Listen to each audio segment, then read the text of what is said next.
പെരുമാറ്റത്തിലൂടെ നമുക്ക് സുവിശേഷത്തിൻ്റെ സാക്ഷിയാകാൻ പറ്റും. പെരുമാറ്റത്തിലൂടെ ഏറ്റവും നല്ലതാണ്. ഇപ്പം നമ്മൾ മരിയോളജി അല്ലെങ്കിൽ മാതാവിൻ്റെ പ്രത്യക്ഷീകരണത്തെക്കുറിച്ച് മാതാവിനെക്കുറിച്ചൊക്കെ പഠിക്കുമ്പോൾ മാതാവ് പരിശുദ്ധ അമ്മ സുവിശേഷത്തിൻ്റെ പെരുമാറ്റ സാക്ഷിയാണ്. ഈ ദിവസങ്ങളിൽ തന്നെ ഞാൻ ധ്യാനിച്ച വിഷയമാണ് പെരുമാറ്റ സാക്ഷി. നമ്മൾ പെരുമാറുന്നില്ലേ, പേരിൻ്റെ മാറ്റം, പെരുമാറ്റം. പക്ഷേ നമ്മളെ എന്താണ് സെൽഫ് എക്സ്പ്രഷൻ.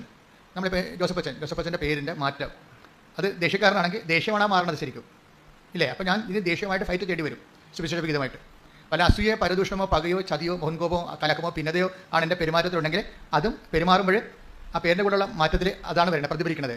സെൽഫ് എക്സ്പ്രഷൻസ് എന്ന് വരും. പെരുമാറ്റം എന്ന് പറഞ്ഞാൽ അതിനെ വിശ്വാസബന്ധിയായിട്ട് നമ്മളതിനെ തർജ്ജമ ചെയ്താൽ പെരുമാറ്റം ബിഹേവിയറിനേക്കാൾ ഉപരി സെൽഫ് എക്സ്പ്രഷനാണ്. സുവിശേഷം ഒരു സെൽഫ് എക്സ്പ്രഷൻ നമുക്ക് വിഭാവന ചെയ്യുന്നുണ്ട്.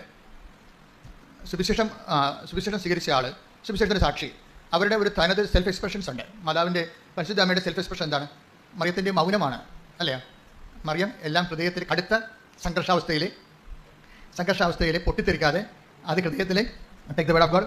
അതായത് ലൂക്ക 2:19 തന്റെ 51 വചനമുള്ളത്.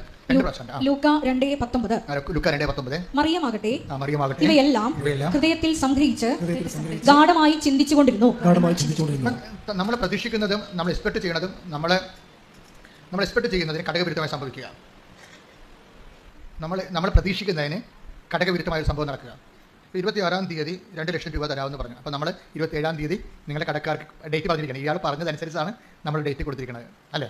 26-ാം തീയതി നമുക്ക് പൈസ കിട്ടണം, നമ്മൾ 27-ാം തീയതി നമ്മുടെ കടക്കാർക്ക് കൊടുക്കും. അപ്പോൾ 26-ാം തീയതി പൈസ തരാനുള്ള ആൾ ഇപ്പോൾ നമ്മൾ വളരെ ക്ലിയറാണ്, സന്തോഷമായിട്ടൊക്കെ ഇരിക്കുകയാണ്. അപ്പോൾ 26-ാം തീയതി ഇയാൾ നമ്മൾ വിളിച്ചിട്ട് പറയണേ, ഡേറ്റ് നിങ്ങൾക്ക് പറഞ്ഞ ആളിനോ ഡേറ്റ് നീട്ടി തരുമോ എന്ന് ചോദിക്കുക. ഇത് ഇവിടെ എനിക്ക് പൈസ കിട്ടിയിട്ടില്ല. ഇത് ഞാൻ നാട്ടിൽ നിൽക്കാൻ പറ്റത്തില്ല, ആൾക്കാരെ തല്ലിക്കൊല്ലുമെന്നാണ് നമ്മൾ പൊട്ടിത്തെറിക്കും. അപ്പോൾ നമ്മുടെ ഉടമ്പടിയെല്ലാം പോയി. ഒറ്റ സംഭവത്തിൽ ഉടമ്പടിയെല്ലാം ഉടഞ്ഞു പോകും. പല ആൾക്കാരെ ഉടമ്പടി ഉടഞ്ഞു പോയിട്ടുണ്ട്. പിന്നെ നിങ്ങൾ കഷ്ണം ഈ കുപ്പിയൊക്കെ പൊട്ടിച്ച് കഴിഞ്ഞാൽ പിന്നെ കഷ്ണം കൊണ്ട് നടക്കത്തില്ലേ? ഉടമ്പടിയുടെ ഉടഞ്ഞ കഷ്ണം കൊണ്ടാണ് ചില ആൾക്കാർ നടക്കുന്നത്. ഉടമ്പടി ഉടഞ്ഞു പോയി നേരത്തെ, അതിൻ്റെ കഷ്ണം കൊണ്ടാണ് നിങ്ങൾ നടക്കുന്നത് പലരും. കാര്യം ഉടമ്പടി ഉടയുന്ന സാഹചര്യം നമ്മളെ കാര്യം ഉടമ്പടിയിൽ ഈ ബിഹേവിയറിസം ബിഹേവിയറിസം അല്ല, ഈ സെൽഫ് എക്സ്പ്രഷൻസ്. കാര്യം നമ്മൾ ആരോടെ ഉടമ്പടി ചെയ്തിരിക്കുന്നത്? ദൈവത്തോട്. അപ്പോൾ ദൈവത്തോട് ഉടമ്പടി ചെയ്യുമ്പോൾ നമ്മളുടെ റിസ്ക് എന്താ? ദൈവത്തിൻ്റെ ഒരു സ്വഭാവത്തിലേക്ക് നമ്മൾ അങ്ങനെ വരും എന്നുള്ള രീതിയിൽ നമ്മൾ ദൈവത്തിൻ്റെ തുല്യമാക്കി കണ്ടുകൊണ്ടാണ് ദൈവം നമ്മളോട് ഉടമ്പടി ചെയ്തിരിക്കുന്നത്. ദൈവത്തിൻ്റെ സ്വഭാവത്തിലേക്ക് നമ്മൾ വരും എന്ന് ദൈവം പ്രീ സപ്പോസ് ചെയ്തിട്ടാണ് നമ്മളോട് ഉടമ്പടി ചെയ്തിരിക്കുന്നത്.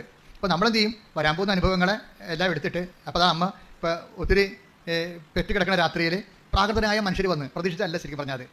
അപ്പോൾ പൊട്ടിത്തെറിക്കേണ്ടതാണ്, അല്ലെങ്കിൽ നിരാശപ്പെടേണ്ടതാണ്. ഈ ചുമ്മാ ഈ ചവക്കുഴി വന്ന് കിടക്കേണ്ടി വന്നില്ല. ദൈവത്തിന് വേണമെങ്കിൽ എന്നെ വീട്ടിൽ നിർത്താൻ പാടില്ലായിരുന്നോ? എന്തിനാണ് ഇപ്പോൾ കന്യാഷിമാരി ഇപ്പോൾ കൊണ്ടുവന്ന് വെച്ചത്? 100,000 ചോദ്യങ്ങൾ നമുക്ക് വേണമെങ്കിൽ ദൈവത്തോട് ചോദിക്കാം. പല ആൾക്കാർ